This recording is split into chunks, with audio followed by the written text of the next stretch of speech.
تبارك الذي نزل الفرقان على عبده ليكون للعالمين نذيرا. انتہائی واجب الاحترام معزز علماء کرام، مہمانان گرامی، سامعین اعظام، آج کی اس قرآن اور صاحب قرآن کانفرنس میں فکر اخلاص برادر عزیز حضرت مولانا دلبر محمد صفوان صاحب مد ظلہ العالی اور استاذ العلماء حضرت مولانا مفتی سعید احمد صاحب دامت برکاتہم العالیہ کی دعوت پر آپ سے مخاطب ہونے کا شرف حاصل کر رہا ہوں۔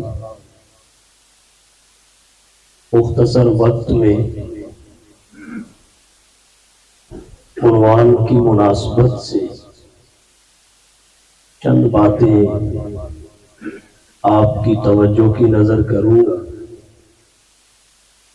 شیخ المحدثین والمفسرین حضرت مولانا صوفی عبدالحمید خان صاحب سواتی رحمہ اللہ کی معالم العرفان فی دروس القرآن کی تیسری جلد 187 صفحہ پر حضرت امام جعفر صادق رحمت اللہ علیہ کا ایک قول مذکور ہے۔ امام صاحب فرماتے ہیں اللہ کی تمام نعمتوں میں سب سے بڑی نعمتیں دو ہیں، ایک نعمت قرآن ہے، دوسری نعمت وجود مصطفیٰ یعنی صاحب قرآن ہے۔ معلوم یہ ہوا اللہ کی لاتعداد نعمتوں میں جن کے لیے اللہ خود فرماتے ہیں ان تعدوا نعمت اللہ لا تحصوها، اگر تم اللہ کی نعمتوں کو گننے لگو شمار نہیں کر سکتے۔ سب سے بڑی نعمتیں دو ہیں، قرآن اور صاحب قرآن۔ اگر آپ سوال کریں یہ سب سے بڑی کیوں ہے، اگرچہ اس کے بہت سارے جوابات ہیں، ایک جواب ذکر کروں گا۔ یہ سب سے بڑی اس وجہ سے ہے اللہ کے خزانے جو زمین و آسمان میں پھیلے ہوئے ہیں، وَلِلَّهِ خَزَائِنُ السَّمَاوَاتِ وَالْأَرْضِ، ان میں سب سے قیمتی خزانہ ہدایت کا ہے۔ جسے ہدایت مل گئی اسے سب کچھ مل گیا،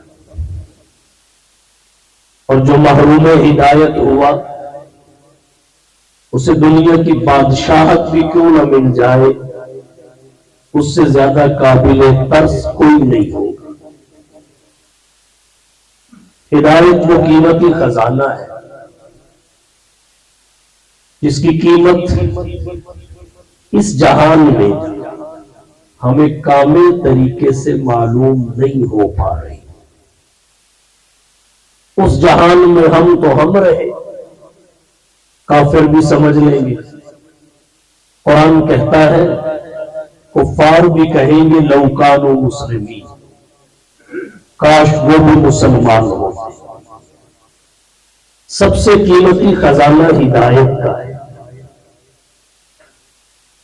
اللہ نے رکھا اپنے قبضے میں، اس پر کسی کو اختیار نہیں۔ انبیاء پیغام ہدایت سنانے آئے، راہ ہدایت دکھانے آئے، مگر ہدایت اللہ کے قبضے میں رہی۔ انسان کی فطرت ہے، قیمتی میوہ سب سے پہلے اپنوں میں بانٹتا ہے، قریبی عزیزوں، رشتہ داروں میں۔ اگر ہدایت کسی کے قبضے میں ہوتی تو کم از کم پھر انہی رشتہ دار کو ہدایت سے محروم نہ رہتا۔ ہم میں سے کوئی شخص کیسے کہے کہ حضرت نوح کے قبضے میں تھی، بیٹے کو پھر آنکھوں کے سامنے ہلاک کرا دیا؟ کون کہہ سکتا ہے؟ حضرت لوط کے قبضے میں ہدایت تھی مگر بیوی کو پھر نہیں دی۔ حضرت ابراہیم کے قبضے میں تھی مگر والد جیسی ہستی پہ بھی ہدایت کی بارش نہ کی۔ اور تو اور حضور سرور کونین، ساقی کوثر، شافی محشر، ہادی اور رہبر، آمینہ کے لال، محبوب رب ذوالجلال، صاحب الحسن والکمال کے بارے میں ہم سوچ بھی نہیں سکتے کہ آپ کے قبضے میں ہو اور آپ کے چچے محروم ہو جائیں، آپ کے قبضے میں ہو اور اہل طائف آپ کے ساتھ وہ کریں جو کتابوں میں آپ نے پڑھا اور سنا ہو۔ حقیقت یہ ہے، انبیاء پیغام ہدایت سنانے آئے، راہ ہدایت دکھانے آئے، مگر ہدایت شروع سے اب تک جس کے قبضے میں ہے اسے رب العالمین کہتے ہیں۔ یہی وجہ ہے علماء عربیت نے ایک ضابطہ لکھا ہے کہ جب ہدایت کی نسبت اللہ کی طرف ہو، اللہ کو ہادی کہا جائے، اس وقت معنی ہوتا ہے منزل مقصود پر پہنچانا، اللہ پہنچاتا ہے، ایصال الی المطلوب۔ اور جب کتاب اور رسول کی طرف ہو اس وقت معنی ہوتا ہے راہ دکھانا، اراءۃ الطریق۔ اور یہی انبیاء کی ذمہ داری، راہ انہوں نے ہر ایک کو دکھایا، منزل کا ایڈریس ہر ایک کو دیا، لیکن یہ ضروری تو نہیں کہ آپ لاہور جانے والے کو کہیں یہاں سے موٹر وے چڑھے، آگے سیدھا چلتے جائیں، لاہور آ جائے گا۔ یہاں بھٹکنے کا امکان ہے، ہو سکتا ہے آگے جا کے وہ دائیں بائیں ہو جائے۔ تو انبیاء کا کام راہ دکھانا تھا، انہوں نے راہ دکھانے میں کمی نہیں کی، منزل پہ پہنچانا میرے رب کا کام۔ سب سے قیمتی خزانہ ہے ہدایت کا، اللہ نے اسے قرآن اور صاحب قرآن کے ساتھ باندھ دیا ہے۔ ہدایت حاصل کرنے کے دو سلسلے بنائے، کتاب اللہ، رجال اللہ۔ سلسلہ کتاب میں تمام رسولوں پر اترنے والی وحی، کتاب اور صحیفے شامل ہیں۔ سلسلہ رجال میں جمیع انبیاء آتے ہیں، مگر پہلی کتابیں منسوخ ہو گئی، انبیاء کرام کی تعلیمات کا زمانہ گزر گیا۔ اب ہدایت اگر بنی ہوئی ہے تو قرآن اور صاحب قرآن سے بنی ہوئی۔ تو جب ہدایت قرآن اور صاحب قرآن سے بنی ہوئی ہے، اگر سب سے بڑی نعمت بھی قرآن اور صاحب قرآن ہے۔ قرآن کتابوں میں عظیم ہے، صاحب قرآن نبیوں میں عظیم ہے۔ قرآن پر وحی ربوبیت ختم ہے، صاحب قرآن پر سلسلہ نبوت ختم ہے۔ قرآن آسمانی کتابوں کے لیے ناسخ ہے، صاحب قرآن جمیع انبیاء کے خاتم ہے، قرآن ذو الاعجاز ہے، صاحب قرآن صاحب معراج ہے، قرآن کے ایک حرف کی تلاوت پہ 10 نیکیاں ملتی ہے، صاحب قرآن کی ذات گرامی پر ایک مرتبہ درود پڑھنے پر 10 نیکیاں ملتی ہیں۔ اور کہنا چاہوں گا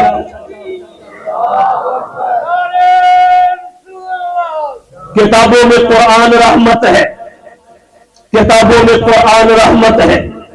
وَنُنَزِّلُ مِنَ الْقُرْآنِ مَا هُوَ شِفَاءٌ وَرَحْمَةٌ لِّلْمُؤْمِنِينَ، رحمت للمؤمنین۔ اور انبیاء میں فقط صاحب قرآن رحمت ہے۔ وَمَا أَرْسَلْنَاكَ إِلَّا رَحْمَةً لِّلْعَالَمِينَ۔ حضرت قاضی سلیمان صاحب منصور پوری رحمہ اللہ نے اپنی کتاب رحمت للعالمین کی جلد ثانی میں لکھا ہے، تمام انبیاء میں رحمت کا لقب فقط حضور کی ذات گرامی کو عطا ہوا ہے۔ اسے آپ یوں کہہ لیجئے، اللہ نے باقی انبیاء پر رحمت کا نزول تو فرمایا، لیکن کسی نبی کی ذات کو رحمت قرار نہیں دیا، اس کے وجود کو رحمت قرار نہیں دیا، اس کے سراپا کو رحمت نہیں فرمایا، کسی کو رحمت کا لقب عطا نہیں فرمایا۔ قرآن کریم میں اس کی ایک مثال ملتی ہے، اللہ نے فرمایا ذکر رحمت ربک عبدہ زکریا، اے حبیب اپنے رب کی رحمت کو یاد کیجئے جو اس کے بندے زکریا پر ہوئی۔ زکریا کے وجود کو رحمت قرار نہیں دیا، ان کے سراپا کو رحمت نہیں فرمایا، بلکہ ان پر رحمت کا ہونا بیان کیا۔ گویا زکریا الگ ہے، رحمت الگ ہے، رحمت اور ہے، ما علیہ رحمت اور ہے، ہما شیئان مختلفان۔ جب باری آمینہ کے لال محبوب رب ذوالجلال صاحب الحسن والکمال جناب محمد مصطفیٰ احمد مجتبیٰ حبیب کبریا فخر الانبیاء سید الورا شمس الضحیٰ بدر الدجا رہبر رہبرا لا يمکن الثنا مکین گنبد خضرا بلغ العلا کشفت بنا راحت العاشقین شفیع المذنبین خاتم النبیین رحمت للعالمین کی آئی تو آپ کے سراپا کو رحمت قرار دیا۔ وما ارسلناک الا رحمت للعالمین، وہ نبیوں میں رحمت لقب پانے والا، وہ نبیوں میں رحمت لقب پانے والا، مراد غریبوں کی بروانے والا، مصیبت میں غیروں کے کام آنے والا، وہ اپنے پرائے کا غم کھانے والا، فقیروں کا ملجا ضعیفوں کا بابا، یتیموں کا والی غلاموں کا مولا، خطا کار سے درگزر کرنے والا، بد اندیش کے دل میں گھر کرنے والا۔ کتابوں میں قرآن رحمت ہے، نبیوں میں صاحب قرآن رحمت ہے، اللہ نے آپ کے سراپا کو رحمت قرار دیا۔ آپ سوال کریں گے سراپا رحمت کسے کہتے ہیں؟ آسان تعبیر آپ کی توجہ کی نظر کرنے لگا ہو۔ سراپا رحمت اسے کہتے ہیں جس کی ذات بھی رحمت ہو، ہر بات بھی رحمت ہو، اس کی جماعت بھی رحمت ہو، اس کی شفاعت بھی رحمت ہو، اس کا ہر بول رحمت ہو، ہر ادا رحمت ہو، ہر صبح اور شام رحمت ہو، ہر گھڑی اور آن رحمت ہو۔ سراپا رحمت اسے کہتے ہیں۔ بخاری شریف جلد اول 99 صفحہ کی پوری روایت کو 2 جملوں میں بند کرنے لگا ہوں۔ سراپا رحمت اسے کہتے ہیں جس کی یاداشت تو رحمت ہو ہی ہو، اللہ اس کے ساتھ اور بھول کے بھی رحمت۔ سراپا رحمت کسے کہتے ہیں؟ آئیے بتاتا ہوں۔ ابو داؤد شریف باب فی من نام عن صلاۃ او نسیها فلیصلیها اذا ذکرها سے حضرت ابو ہریرہ کی حضور کے قبر سے واپس پلٹنے کی پوری روایت کا خلاصہ دو لفظوں میں، دو جملوں میں ذکر کرنے لگا ہوں۔ سراپا رحمت کسے کہتے ہیں؟ سراپا رحمت اسے کہتے ہیں جس کا جاگنا تو رحمت ہو ہی ہو، ورنہ اس کے سونے کو بھی رحمت بنا۔ سراپا رحمت کسے کہتے ہیں؟ مسلم کی ایک حدیث کا خلاصہ پیش کرنے لگا ہوں۔ سراپا رحمت اسے کہتے ہیں جس کی دعا کو رحمت ہو ہی ہو، اللہ اس کی بد دعا کو بھی رحمت بنا۔ دعا کو رحمت ہو ہی ہو، اللہ اس کی بد دعا کو بھی رحمت بنا دے۔ یہ بات چونکہ ہر کسی کو ہضم نہیں ہوتی، اس لیے اس کی وضاحت کرنا چاہوں گا۔ مسلم شریف میں حدیث آتی ہے، حضور سرور عالم صلی اللہ علیہ وسلم نے ایک شخص کو بائیں ہاتھ سے کھانا کھاتے دیکھا، فرمایا کوئی بھی امینی اپنے بائیں ہاتھ سے کھانا کھائیے۔ وہ کھا سکتا تھا لیکن تکبر کی وجہ سے کہنے لگا لا استطیع، میں نہیں کھا سکتا۔ حضور نے کہا لستطعت، کھا بھی نہیں سکے گا۔ پوری زندگی اس کا دائیں ہاتھ موڑ کر لقمہ منہ کی طرف نہ لا سکا۔ دنیا حیران رہ گئی کہ آمینہ کے لال رحمت کا تاج پہن کر آئے۔ آپ کی رحمت کو غیر مسلموں نے بھی تسلیم کیا۔ جگنناتھ آزاد ہندو نے کہا، حضرت ندوی نے کاروان مدینہ میں لکھا، جگنناتھ آزاد ہندو کہتا ہے سلام اس ذات اقدس پر، سلام اس فخر دورہ پر، سلام اس ذات اقدس پر، سلام اس فخر دورہ پر، انگنت جس کے احسانات ہے دنیا امتا پر، سلام اس پر جو آیا رحمت للعالمین بن کر، پیام بے صدی لے کر، صادق الوعد العلی بن کر، سلام اس پر کہ جس کے نور سے پر نور ہے دنیا، سلام اس پر کہ جس کے لطف سے مسحور ہے دنیا، سلام اس ذات اقدس پر حیات جاویدانی کا، سلام آزاد کا، آزاد کی رنگی بیانی کا۔ دنیا حیرت میں ڈوب گئی کہ حضور رحمت کا تاج پہن کر آئے، بس اتنی سی بات پہ آپ نے بد دعا کر دی، اس کا پورے کا پورا بازو حرکت سے محروم ہو گیا۔ یہ رحمت کے تقاضے کے کیسے مطابق ہے؟ اہل علم نے لکھا ہے یہاں رحمت کا تقاضا ہی بد دعا بنتا تھا۔ آپ کہیں گے کیسے؟ جب اس نے حضور سرور عالم صلی اللہ علیہ وسلم کے منہ پر تکبر کی وجہ سے کھا سکنے کے باوجود دائیں ہاتھ کے ساتھ انکار کیا تو اللہ کے غصے اور غضب سے خدشہ تھا کہ آسمان سے بادل کا ٹکڑا گرتا، اس کو ہلاک اور تباہ کر دیتا، زمین اپنا سینہ کھولتی، اس کو نگل جاتی، سر سے لے کر پاؤں تک پورا وجود تباہ و برباد ہو جاتا۔ حضور صلی اللہ علیہ وسلم نے گوارا نہ کیا کہ یہ پورا بدن ہلاک ہو۔ اللہ کی طرف سے کچھ بھی ہونے سے پہلے حضور نے فوراً ایک عضو کے بارے میں بد دعا کر دی۔ جب اس کا عضو محروم ہوا حرکت سے، اللہ کا غصہ یہاں ٹھنڈا ہو گیا، باقی انسان بچ گیا۔ تو جیسے نبی کی دعا رحمت ہے، اللہم اعز الاسلام بعمر بن الخطاب، اللہ کے نبی کی دعا رحمت ہے، اللہم اہدی امہ ابی ہریرہ، مولا ابو ہریرہ کی والدہ کو ہدایت عطا فرما۔ سنتے ہی دوڑ لگ گئی مسجد سے گھر کی جانب، تو میں دیکھوں تو صحیح نبی کی دعا عرش سے قبول ہو کے فرش پہ پہلے آتی ہے، یا ابو ہریرہ مسجد سے گھر میں پہلے جاتا ہے۔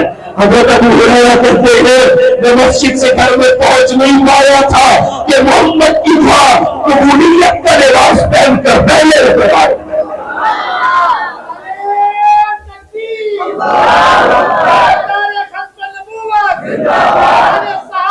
سراپا رحمت، دعا بھی رحمت، بد دعا بھی رحمت۔ خلق کے سرور شافی محشر صلی اللہ علیہ وسلم، خلق کے سرور شافی محشر صلی اللہ علیہ وسلم، مرسل داور خاص پیغمبر صلی اللہ علیہ وسلم، نور مجسم نیر اعظم سرور عالم مونس آدم، نور کے ہمدم خضر کے رہبر صلی اللہ علیہ وسلم، رہبر موسیٰ ہادی عیسیٰ تارے کے دنیا شاف رتبہ، ہاتھ کا تکیہ خاک کا بستر صلی اللہ علیہ وسلم، راہ میں کانٹے جس نے بچھائے، گالیاں دی پتھر برسائے، اس پہ چھڑکی پیار کی شبنم صلی اللہ علیہ وسلم سنکے مزداروں شفا دی کان سنے اور نیک دعا دی زخم سہے بخشا مرام صلی اللہ علیہ وسلم بارے سخاوت کانے مربت آئینہ رحمت شافی امت مالک جنت قاسم کوثر صلی اللہ علیہ وسلم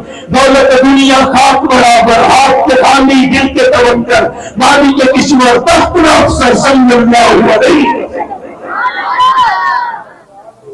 کتابوں میں قرآن رحمت ہے نبیوں میں صاحب قرآن رحمت ہے اور کہتا ہوں کتابوں میں فقط قرآن محفوظ ہے فقط قرآن محفوظ ہے اور انبیاء کی سیر میں فقط سیرت صاحب قرآن محفوظ ہے کتابیں اور بھی ہیں لیکن کوئی کتاب محفوظ نہیں کتابوں میں فقط قرآن محفوظ ہے اور اس کی وجہ یہ ہے کہ باقی کتابوں کی حفاظت کی ذمہ داری انسانوں میں سونپی گئی بِمَسْتُحْفِظُوا مِنْ كِتَابِ اللَّهِ وَقَالُوا عَلَيْهِ شُهَدَاءَ محافظ فانی تو کتاب بھی باقی نہ رہی جب قرآن کی باری آئی اللہ نے حفاظت کا ذمہ خود لے لیا إِنَّا نَحْنُ نَزَّلْنَا الذِّكْرَ وَإِنَّا لَهُ لَحَافِظُونَ اس ذکر کو تھوڑا تھوڑا کر کے اتارا بھی ہم نے ہے اس کی حفاظت کے ذمہ دار بھی ہم ہیں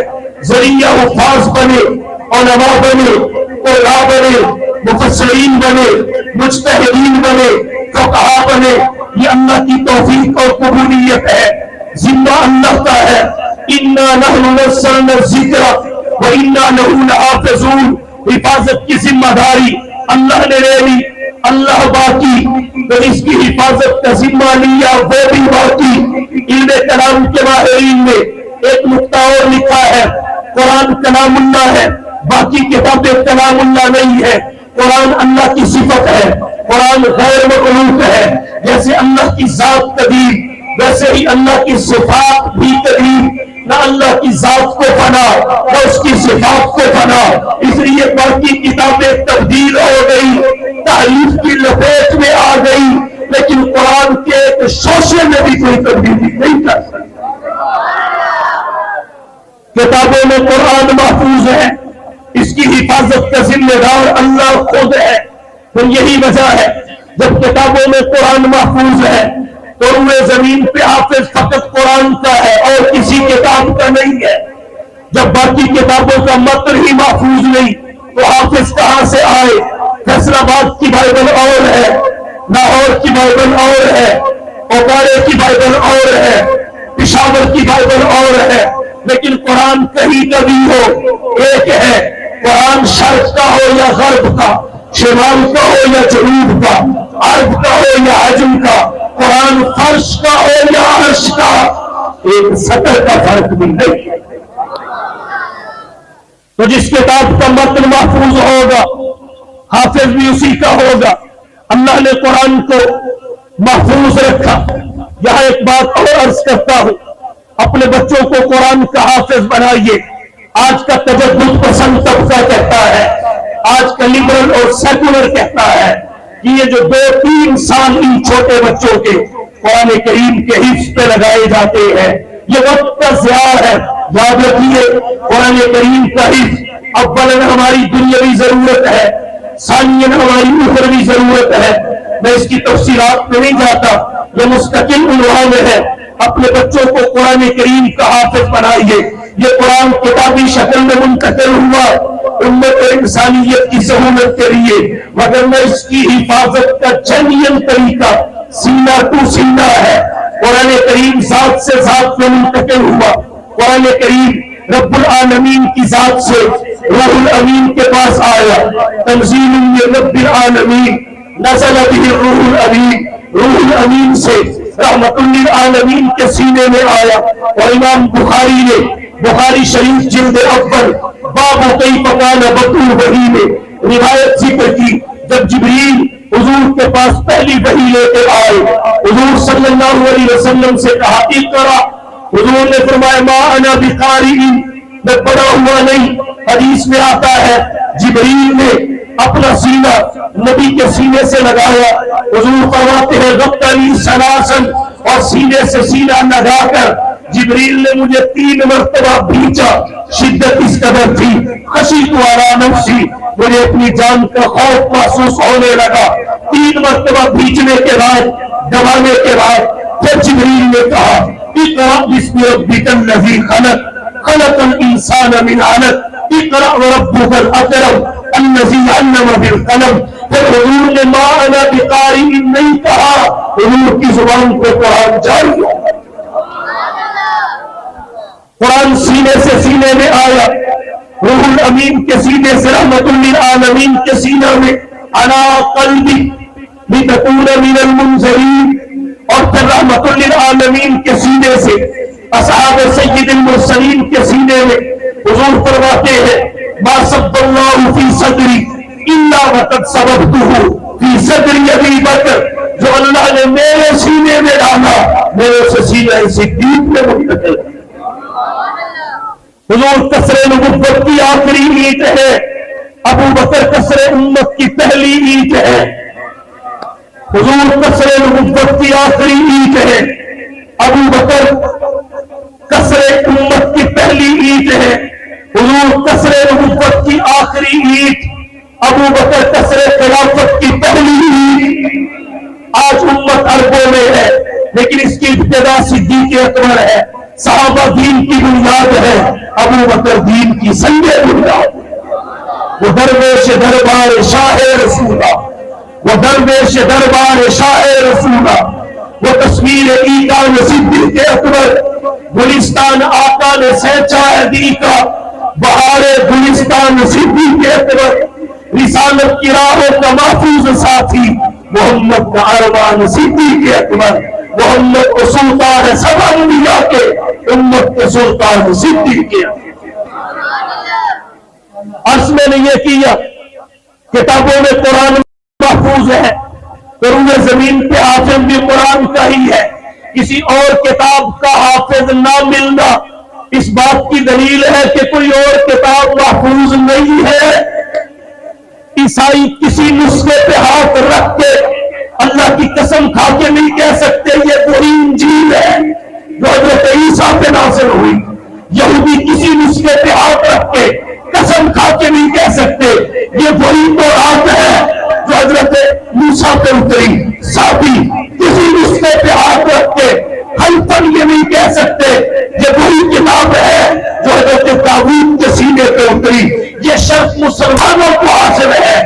یہ قرآن کے نسخے پہ ہاتھ رکھ کے قسم کھا کے کہتے ہیں یہ وہی قرآن ہے جو 1400 سال پہلے صاحب قرآن کے دل میں اترا.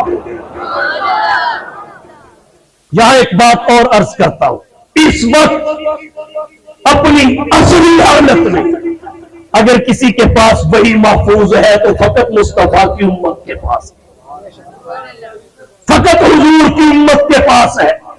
باقی کسی کا بھی دعویٰ درست نہیں ہے. صرف امت مصطفیٰ کے پاس وہی اپنی اصلی حالت میں محفوظ ہے. آسمانی تعلیمات اپنی اصلی حالت میں محفوظ ہے. بلکہ اور آسان کر دیتا ہوں، یہود و نصارہ آسمانی تعلیمات سے ویسے بھی بیزار ہو چکے ہیں.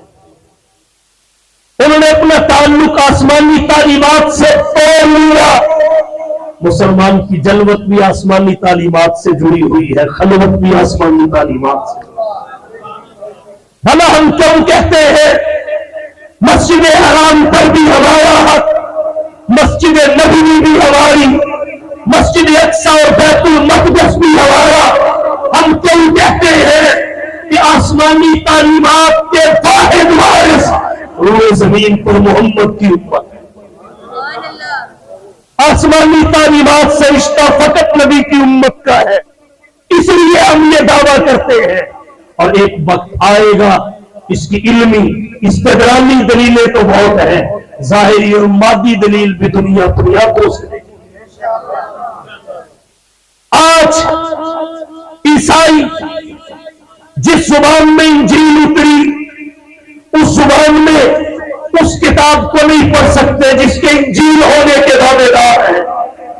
یہودی جس زبان میں تورات اتری اس زبان میں تورات نہیں پڑھ سکتے جس کتاب کے بھی اس وقت وہ تورات ہونے کے دعوے دار ہیں۔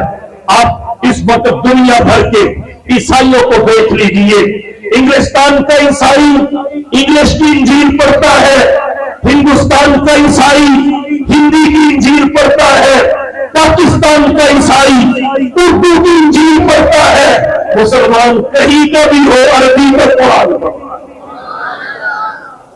عربی کا قرآن پڑھتا ہے۔ باقی زبانوں میں تراجم تو ہو سکتے ہیں، وہی اصل حالت میں باقی نہیں ہوتی، اور تراجم بھی غیر مستند ہے۔ تو اللہ نے ان زبانوں کو بھی غیر محفوظ کر دیا جن زبانوں میں پہلی کتابیں اتری تھی، اور قرآن جس زبان میں اتری وہ اس دنیا میں بھی محفوظ ہے، جنت میں بھی وہی چلے گی۔ یہ حفاظت قرآن کا کرینہ ہے کہ اگر کتابوں میں محفوظ ہے فقط قرآن ہے۔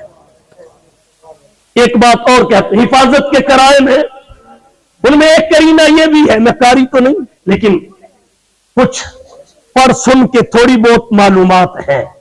ہمارے قرآن کے جو حروف ہیں جب ہم ان کو ادا کرتے ہیں، کوئی حرف کسی دانت سے ٹکرا کے نکلتا ہے، کوئی منہ کے کسی حصے سے ادا ہوتا ہے، کوئی کسی حصے سے ادا ہوتا ہے۔ یہ حفاظت قرآن کا کرینہ ہے کہ اللہ نے ان منہ کے حصوں کا، دانتوں کی تفصیلات کا سارا علم محفوظ کرا دیا۔ شاید کسی ڈاکٹر کے پاس وہ معلومات نہیں ہوگی دانتوں اور منہ کے حصوں کی جو ایک قاری قرآن اپنے سینے میں لے کے بیٹھے، اپنے سینے میں لے کے بیٹھا ہے۔ تو عرض میں نے یہ کیا، کتابوں میں قرآن محفوظ ہے، اسی لیے حافظ روئے زمین پہ قرآن کا ہے، کسی کتاب کا نہیں۔ اپنے بچوں کو قرآن کا حافظ بنائیے، قرآن کی حفاظت سینے سے ہو رہی ہے۔ تاتاریوں نے قرآن کریم نظر آتش کیا، قرآن کریم پر بھی نظر کیا، قرآن کریم میں تحریف نفسی کی گئی، تحریف مد بھی کی گئی، سب کچھ کر کے جب دیکھ لیا، ایک چھوٹا سا بچہ سامنے آیا، اس نے اپنی یادداشت سے قرآن کی تلاوت شروع کی۔ اس وقت کفر نے کہا اس کتاب کو دنیا کی ساری طاقتیں مل کے بھی شکست نہیں دے سکتی، سفینے سے کیسے مٹا دو گے، سینے سے کیسے مٹا، سفینے سے تو تم نے مٹا دیا، ان سینوں کا کیا کرو گے؟ کتابوں میں قرآن محفوظ ہے، اسی لیے روئے زمین پہ حافظ قرآن کا ہے۔ اگلی بات سمجھیے، پڑھے لکھے لوگ ہیں، جب کتابوں میں قرآن محفوظ ہے اور کوئی کتاب محفوظ نہیں تو پھر مذاہب میں بھی صرف اسلام محفوظ ہوگا اور کوئی مذہب محفوظ نہیں ہو سکتا، کیونکہ کوئی بھی آسمانی مذہب آسمانی کتاب سے ثابت ہوتا ہے، تو جب باقی آسمانی کتابیں ہی محفوظ نہیں تو پھر مذاہب کیسے محفوظ ہو سکتے ہیں؟ اس سے ایک نتیجہ اور عرض کرتا ہوں، جب مذاہب میں فقط اسلام محفوظ ہے اور کوئی مذہب محفوظ نہیں تو پھر مجھے بتائیے کسی اور مذہب کے دعوے دار کو اپنے مذہب کی طرف دعوت دینے کا حق دیا جا سکتا ہے؟ جب اس کے پاس مذہب ہے ہی نہیں تو دعوت کا حق کیسے؟ مسلمانوں کے پاس وہ کتاب محفوظ ہے، پھر اس کتاب سے ثابت شدہ مذہب محفوظ ہے، جب مذہب محفوظ ہے تو دعوت کا حق بھی انہی کا محفوظ ہے، دعوت کا حق انہی کا محفوظ ہے اور دنیا کے کسی مذہب کا نہیں۔ خیر عرض یہ کر رہا تھا، کتابوں میں قرآن محفوظ، اپنے بچوں کو حافظ بنائیے، ہماری دنیاوی ضرورت بھی ہے، اخروی ضرورت بھی ہے، اس کی زیادہ تفصیلات میں نہیں جاتا۔ کتابوں میں قرآن محفوظ ہے، انبیاء کی سیر میں فقط سیرت صاحب قرآن محفوظ ہے، کسی نبی کی سیرت محفوظ نہیں، کسی رسول پر اترنے والی وحی محفوظ نہیں، کسی نبی اور رسول کے اقوال محفوظ نہیں، افعال محفوظ نہیں، تقریرات محفوظ نہیں، تعلیمات محفوظ نہیں، اور جب سب نبیوں کے نام محفوظ نہیں ان کی سیرت و کردار کیسے محفوظ ہو سکتے ہیں؟ لیکن حضور کی ذات گرامی کے کیا کہیے، آپ کی ایک ایک ادا محفوظ ہے، آپ کا بچپن کتابوں میں محفوظ، آپ کی جوانی کتابوں میں محفوظ، آپ کا بڑھاپا کتابوں میں محفوظ، اعطائے نبوت سے پہلے کے ایام کتابوں میں محفوظ، اعطائے نبوت کے بعد کے ایام کتابوں میں محفوظ، نبی کے اعتقادات، عبادات، اخلاقیات، معاملات، معیشت، معاشرت، طرز سیاست، اصول تجارت، نبی کا طرز حکمرانی، انداز جہاں کتابوں میں محفوظ، نبی کی 11 تلواروں کے نام، 7 زرہوں کے نام، 6 کمانوں کے نام، 5 نیزوں کے نام، 4 دھانوں کے نام، 2 ترکشوں کے نام، 7 گھوڑوں کے نام، 3 اونٹنیوں کے نام کتابوں میں محفوظ، نبی کا زہد و ورع، علم و حکمت، سخاوت و شجاعت، عدالت و شرافت، فهم و زکات، جود و سخا، بندہ نوازی، غریب پروری، انوارات و برکات، معجزات و مبشرات، غزوات و فتوحات، جنت و خلوت، سیرت و سنت، سنت و شریعت، نبوت و رسالت و ختم نبوت، نبی کا حلیہ، چہرے کی حشاشت و بشاشت، فرحت و مسرت، وجاہت و مراحت، نورانیت، نورانیت اور لطافت کتابوں میں محفوظ، اللہ کے نبی کے معقولات، دہی کھائے ہوئے کا وزن 4 من 20 ہے کتابوں میں محفوظ، اللہ کے نبی کے 21 سفید بانوں کی تعداد کتابوں میں محفوظ، الغرض دھرتی کائنات پر واحد ہستی حضور سرور کونین، ساقی کوثر، شافی محشر، ہادی رہبر، آمینہ کے لال، محبوب رب ذوالجلال، صاحب الحسن والکمال، جناب محمد مصطفیٰ احمد مجتبیٰ، حبیب کبریاء، فخر الانبیاء، سید الورا، شمس الضحیٰ، بدر الدجیٰ، راہبر رہنما، لا یمکن الثناء، نقیل گنبد خضرا، برز العلا، کشف الدجیٰ، راحت العاشقین، شفیع المذنبین، خاتم النبیین، رحمت للعالمین کی ہے کہ ولادت سے لے کر اعلان نبوت تک، اعلان نبوت سے لے کر ہجرت و نصرت تک، ہجرت و نصرت سے لے کر وفات و رحلت تک، جس کی ایک ایک ادا کو اللہ نے ہمیشہ ہمیشہ کے لیے محفوظ کرا دیا۔ اور کیوں کرایا؟ اس کی بھی ایک حکمت ہے، وہ حکمت یہ ہے، اللہ یہ چاہتے تھے کہ نبی کو اپنایا جائے۔ یہودی مناتے ہیں، مناتے رہے، ان کی مجبوری ہے، اپنانے کے لیے ان کے پاس ہے ہی کچھ نہیں، اپنانے کے لیے ان کے پاس ہے ہی کچھ نہیں، نہ کتاب محفوظ، نہ تعلیمات رسالت مآب محفوظ۔ اور ہمارے پیغمبر نے بیت الخلاء میں قضائے حاجت کیا، اللہ نے اس طریقے کو بھی محفوظ کرا کے نبی کی امت تک پہنچا دیا تاکہ اس معاملے میں بھی یہ کسی اور کی تقلید نہ تھی، اس معاملے میں بھی کسی اور کے پاس کشکولے گدائی لے کر رہنمائی کے لیے وارے وارے نہ پھرے۔ اس لیے نبی سے نسبت کا اظہار، تعلق کا اظہار، محبت کا اظہار نبی کو اپنا کے کرے۔ اللہ نے اس لیے محفوظ کرائی کتاب بھی، تعلیمات رسالت مآب بھی، تاکہ نبی کو اپنایا جائے۔ اور اپنانے کے لیے نمونہ چاہیے، نمونے کے لیے حفاظت چاہیے، نمونے کے لیے حفاظت چاہیے۔ تو کتابوں میں قرآن محفوظ، انبیاء کی سیر میں سیرت صاحب قرآن محفوظ۔ اور کہتا ہوں، قرآن کی تلاوت ضروری ہے، صاحب قرآن کی اطاعت ضروری ہے۔ قرآن کامل نصاب ہے، حضور کامل استاد ہے،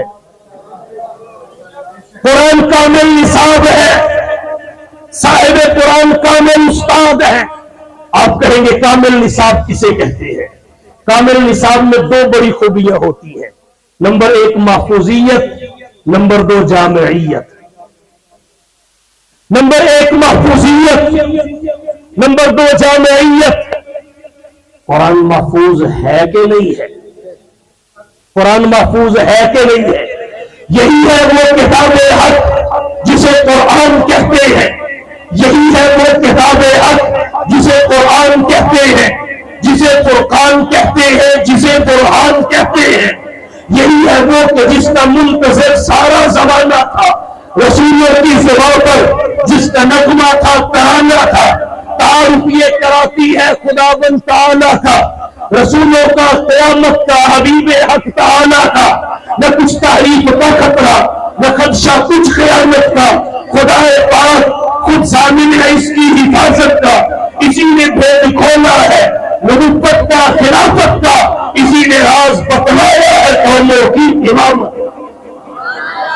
محفوظ ہے ہی قرآن، محفوظیت بھی ہے۔ نمبر 2 جامعیت، قرآن جامع کتاب ہے، تبیان لکل شیء ما فرطنا فی الکتاب من شیء، ایسی جامع۔ آج سائنس نے جتنی بھی ترقی، ٹیکنالوجی نے جتنی بھی ترقی، انسان چاند پہ قدم رکھنے کے دعوے کر رہا ہے، ستاروں پہ کمندے ڈال رہا ہے، ہوا میں اڑ رہا ہے، پانی پہ تیر رہا ہے، جو بھی کر رہا ہے، سائنس نے ترقی کی، ٹیکنالوجی نے ترقی کی، لیکن اس کے باوجود کوئی ایک مسئلہ بھی ترقی یافتہ دنیا ایسا پیش نہیں کر سکی جس کو حل کرنے کے اصول اللہ کے قرآن نے 1400 سال پہلے نہیں بتا دیے، 1400 سال پہلے بتا دیے، اصول پہلے بتا دیے ان کی روشنی میں۔ جزیات کا حکم قیامت تک تلاش کیا جاتا رہے گا، جو مسئلہ پیدا ہوا وہ بھی قرآن سے حل کیا جائے گا، اور جو بھی تک پیدا نہیں ہوا ممکن وقوع ہے، پیدا ہوتا ہے، نہ جانے کب ہوتا ہے، جب بھی ہو اس کا حل 1400 سال پہلے قرآنی اصولوں میں بتا دیا۔ جامعیت بھی ہے، محفوظیت بھی ہے، جامعیت بھی ہے، تو قرآن کامل نصاب ہے۔ کامل نصاب اسے کہتے ہیں جسے پڑھنے کے بعد کسی نصاب کی ضرورت نہ رہے، اور صحابہ نے قرآن ہی پڑھا تھا، دنیا بھر کے نصابوں سے بے نیاز ہوں گے۔ اور اللہ قرآن میں خود کہتے ہیں کہ سب کچھ پڑھا ہو لیکن قرآن کا علم نہ حاصل کیا ہو تو یہ اعلیٰ تعلیم یافتہ تو درکنار، یہ تعلیم یافتہ بھی نہیں، یہ ان پڑھ ہے۔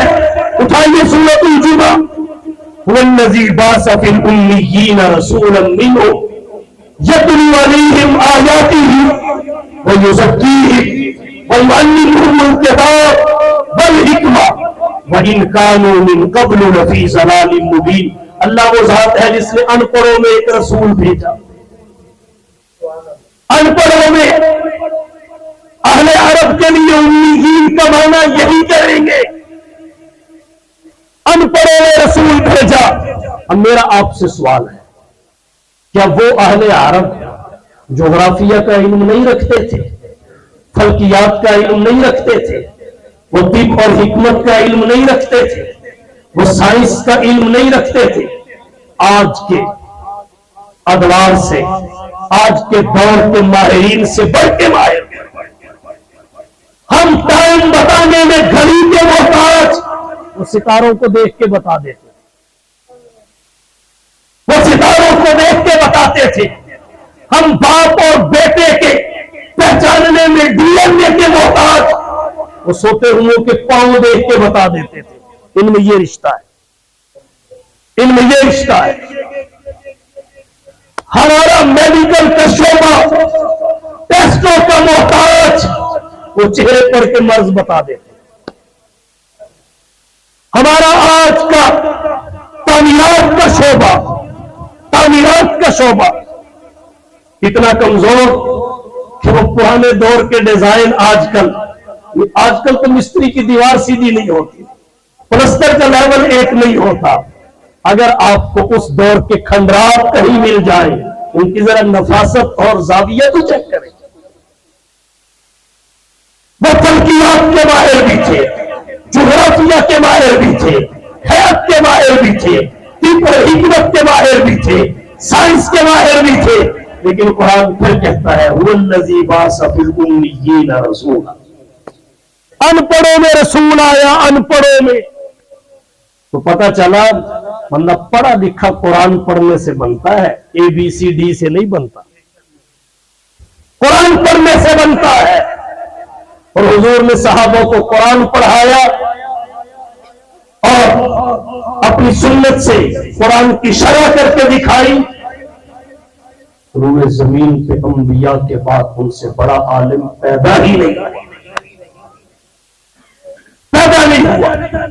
تو عرص میں نے یہ کیا، عرص میں نے یہ کیا۔ ایک قرآن ہے، دوسرا صاحب قرآن ہے، قرآن کامل نصاب ہے، صاحب قرآن کامل استاد ہے.